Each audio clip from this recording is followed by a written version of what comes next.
All right, y'all, we back with another video, man. Y'all know how we do.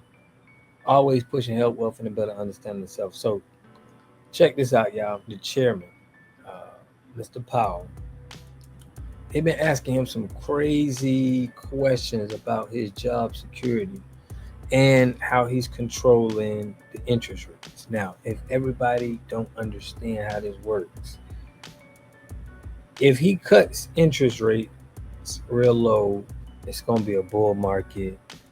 Stocks going, everybody's going to be investing in real estate. Everything's going to happen. But he wants to keep this inflation, in my opinion now, he wants to keep this inflation pretty high. Not high, but just enough to where it's enough to where people won't complain. So he can make money and the corporation can make money. But Trump wants to make sure he cuts the interest rates real low. So in his presidency, he goes down to having, his legacy is kept intact.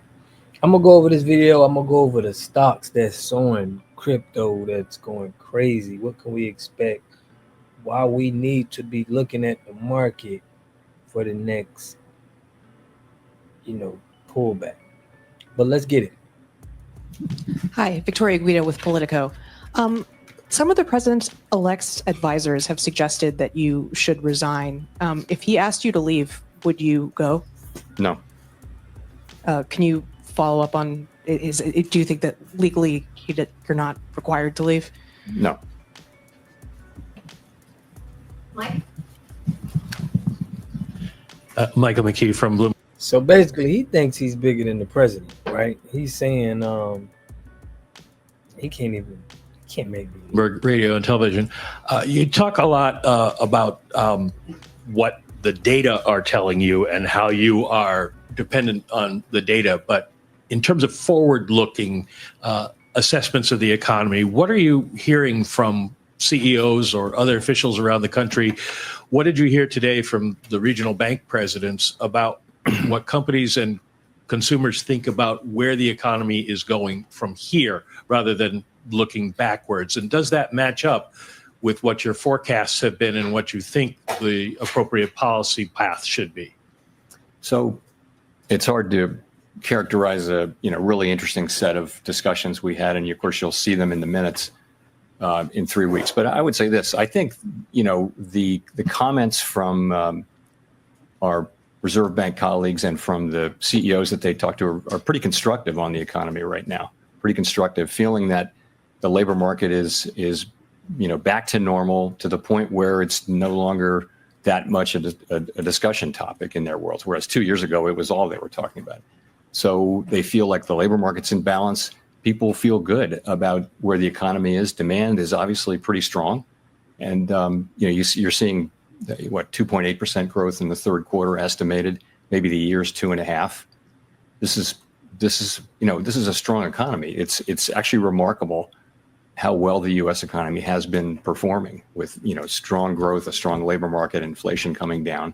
We're So basically, he's really trying to throw shot. He's really throwing shots at Trump. He's basically saying that the job market and everything is just growing so well right now. We're just doing so well, and it's like, he's trying to make it seem like this has nothing to do with Trump. Y'all just got to pick up on the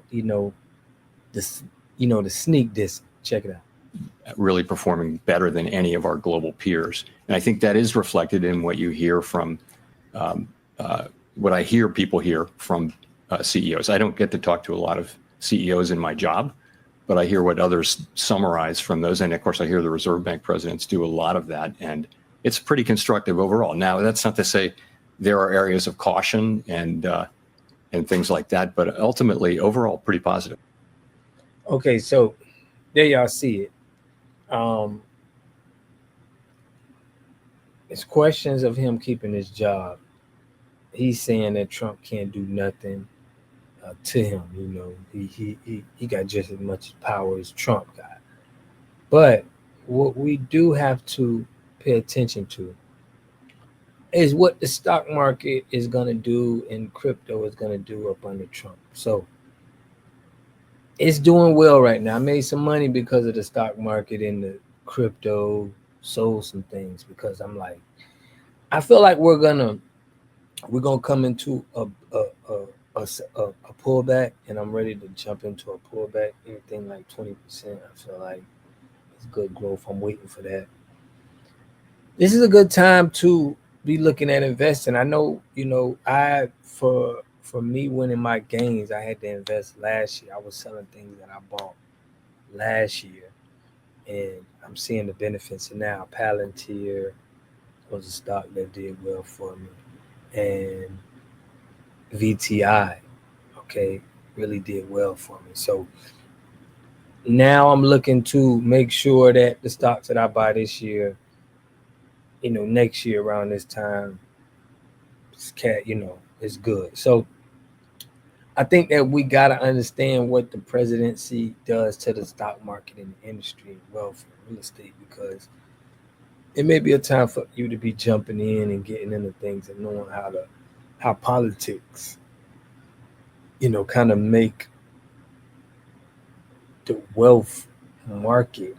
How does it make people spend money? How does it make people invest?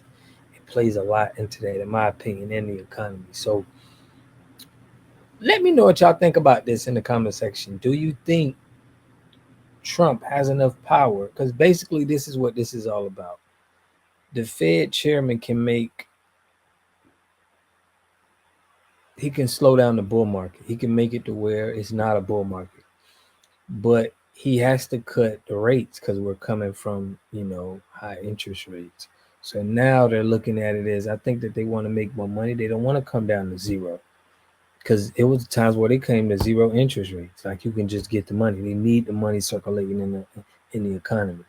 But he's saying that he's not going to go to zero. If we go down to low inflation, it's dangerous too, from what he's saying.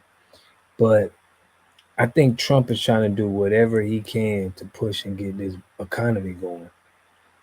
And that's just in my opinion. I feel like a lot of people are supporting him. So stock market, crypto is doing well. Let me know what y'all think in the comment section. Do you think Trump got the stock market and the crypto industry booming like this? We possibly could see Bitcoin is at 85,000. We possibly could see $100,000 Bitcoin. We also could see, uh, access to loans and business credit, because interest rates is gonna be low. So let me know what y'all think in the comment section, man. I'll catch y'all in the next video. Peace and love.